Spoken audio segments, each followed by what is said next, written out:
YouTube updates its editing tool with new trim and cut features that could be useful for editing ministry videos. Starbucks announces its Web3 plans with a new NFT-based rewards program for coffee. Google announces the redesign of the good old Gmail with a new unified view of Chat, Google Meet, and Spaces.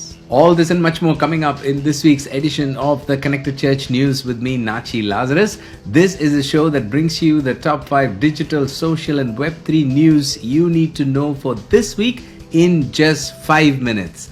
Welcome, let's get started. Google made 2 announcements. One is about the redesign of the good old Gmail. Gmail gets a facelift with a new unified look that brings together Chat, Google Meet, and Google Spaces all in one place, along with a ton of customization options. The whole layout looks great, and they also say that they've improved the search functionality, bringing in search chips and deeper search level capabilities and so on. Looks great. The second announcement is something that your ministry website team might use. This is about Google Tag Manager. If you use Google Tag Manager, then this announcement says we are further improving the tagging experience with the new Google Tag. And it is a single reusable tag built on top of your existing gtag.js. So the process of implementing Google Tag Manager tag has changed. Please pass this on to your tech team. TikTok has released a new guide for advertisers on how to tackle the data tracking restrictions placed by Apple on its Apple iOS platform.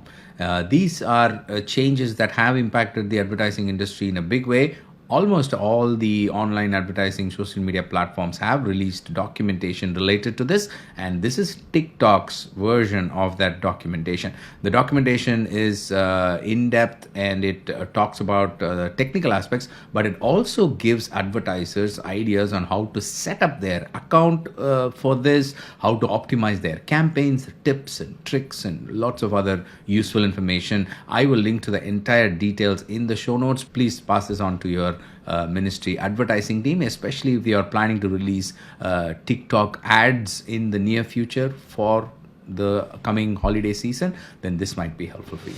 YouTube made an important announcement that could be useful for your ministry video team, especially if they want to trim and cut your YouTube videos after uploading them. This can be done on the desktop as of now using the Studio Editor tool.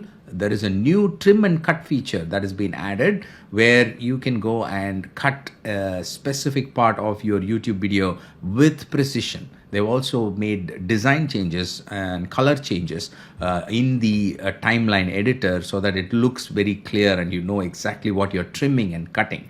Could be very helpful for your ministry team, especially if they want to pull out a segment from in between your video or trim the edges and so on. So do pass this on to your social media team.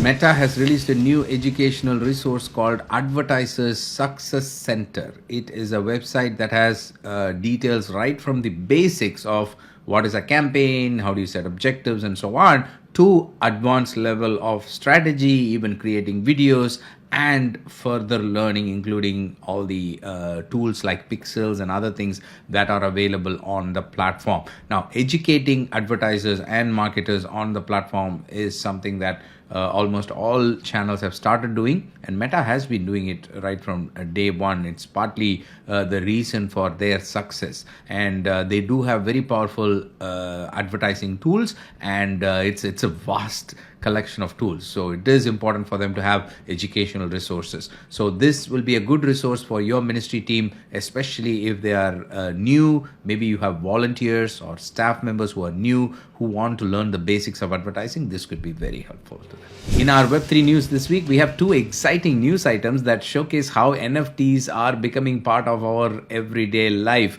Starbucks, which is already part of our daily life in a big way, has announced their Web3 initiative by launching a new NFT-based rewards program for coffee. can't get more every day than this. And I also have announcements about Binance entering NFT-based ticketing solution space for sports, and not just for normal local sports, but this is for UEFA championships. So it's as big as that, and Binance has announced their plans to roll out a NFT-based ticketing solutions. I will link to both these stories. Great roadmaps for what is in store for NFTs in the days to come.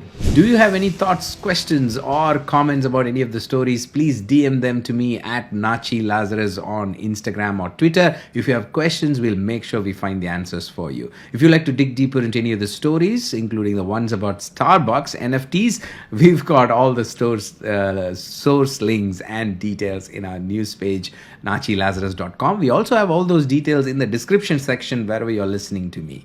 So do check it out. I'll see you next week with another set of news items. Until then, you stay connected, stay blessed, take care. God bless you. Bye-bye.